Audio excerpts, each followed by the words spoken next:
How's it going, everybody? Welcome back to the channel. Today we're going to be working on the OBS Chevy. Developed a little exhaust tick.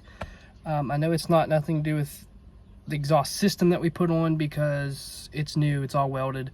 I pinpointed the exhaust manifold gasket.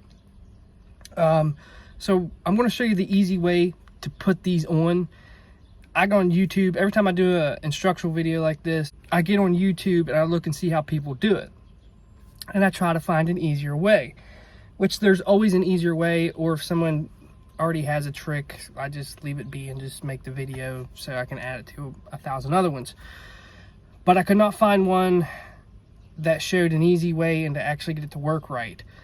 They always did it the hard way. They always broke off bolts on the manifold down there where it bolts to your exhaust. You have to drill those out and all that good stuff, and you have to take the whole manifold off, and it's not a very fun job. That's like a 3-hour job in reality.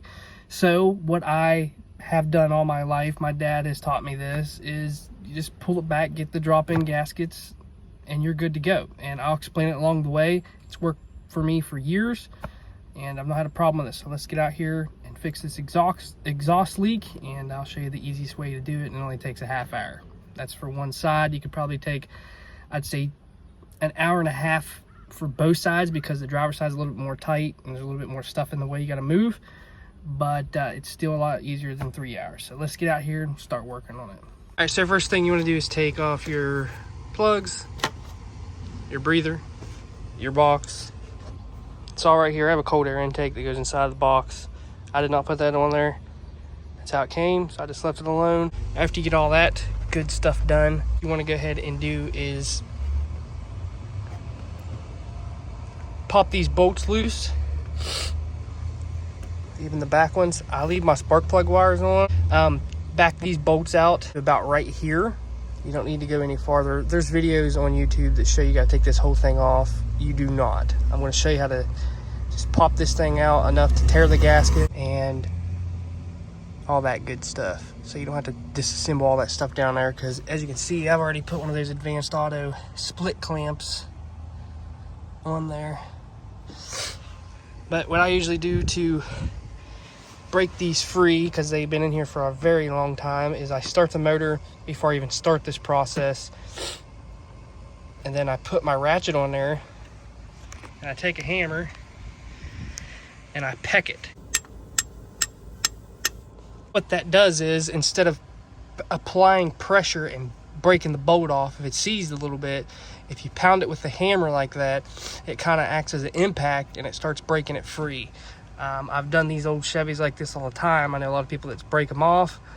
I've not had bad luck out of them yet. Once you got all your bolts out and those middle ones backed out far enough, just take you a hammer, kind of pick this.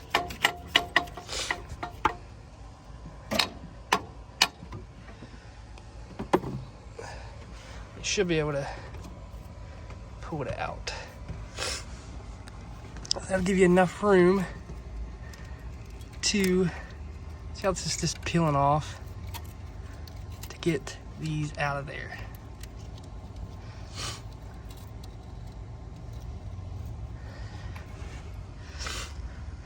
Now the gaskets I have that I'm putting back in it are just slip-in gaskets, so I don't have to take the whole thing off.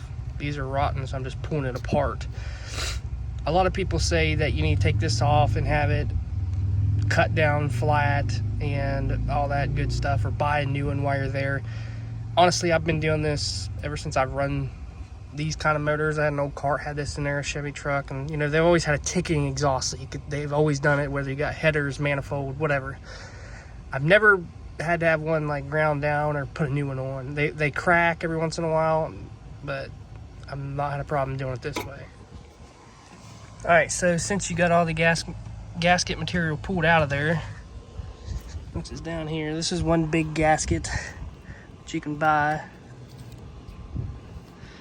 You want to make sure that you don't have any residue left in there. So I take a flat blade screwdriver and get in behind there and scrape it off. And this is what I use to replace it. You can see where I'm going with this.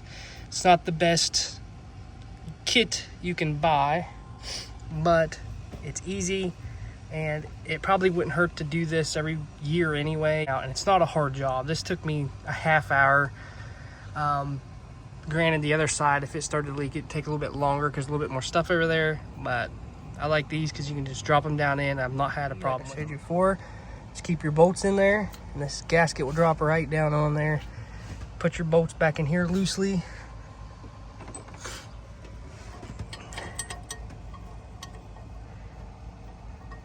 You get the idea. So there's bolts in there, and you just drop your gasket in there.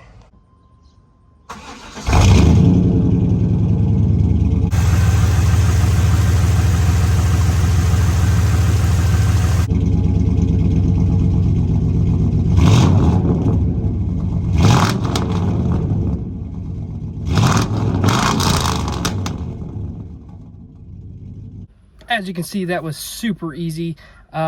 These trucks are easy to work on. That's why I like it so much. This one's been in the rust belt, and as you can see, those bolts were a little rough, but the little trick that I taught you, that can work on anything. I've always done that, and it's always helped me out a lot. So hope you guys enjoyed the video. Hope it helps somebody out that's struggling or it's afraid to tackle this job, because the videos they've watched on YouTube, it looks like a big job. If you do it this way, you'll be fine. I never had a problem out of doing it this way, and as you can tell, I don't have any leaks, so everything worked out good. Hope you guys enjoyed the video. Stay dirty, my friends.